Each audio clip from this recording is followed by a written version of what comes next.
All right, look, I'm devoting the last segment of this show to the big issue of the death penalty, but I wanted to give you this time to react to this execution last night, the death of Troy Davis. Let me start by reading what you wrote on your website today, and then you can take it from there. I encourage everyone I know to never travel to Georgia, never buy anything made in Georgia, to never do business in Georgia. I will ask my publisher to pull my book from every Georgia bookstore, and if they won't do that, I will donate every dime of every royalty my book makes in Georgia to help defeat the racists and killers who run that state. I ask all Americans with a conscience to shun anything and everything to do with the murderous state of Georgia. To say that's strong is to understate it. Why does this case engender that reaction from you?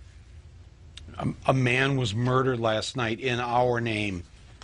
You know, I'm part of this country. I may not be a resident of the state of Georgia, but last time I looked, Georgia was in the United States of America, and they murdered a man that they did not know committed. There was so much evidence. So many people have recanted their testimony. No DNA, no gun. No, I mean, it's just so.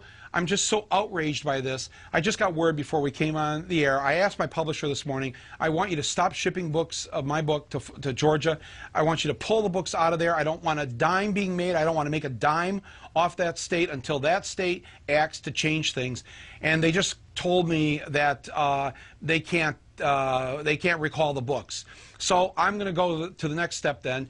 I'm going to write a big check to the Innocence Project, who have gotten hundreds of people exonerated who are sitting in prisons, and since the Supreme Court reinstated the death penalty, well over 100 people who were on death row, who we were going to execute. We have then discovered they were falsely convicted, and they were set free. They almost died. This Innocence Project is a great organization. I'm also going to fund whatever voter drives in Georgia. There's 600,000 African Americans in the last election that were not registered to vote. I will get behind whatever drive there is in Georgia to register our fellow Americans who are African Americans so that they have a chance to have their voice heard. This has got to be stopped. We are a civilized nation, and yet we do not join the other civilized nations of this planet when we do things like this. Yeah, they didn't just almost die. We almost killed them. That's the point, right? Michael Moore.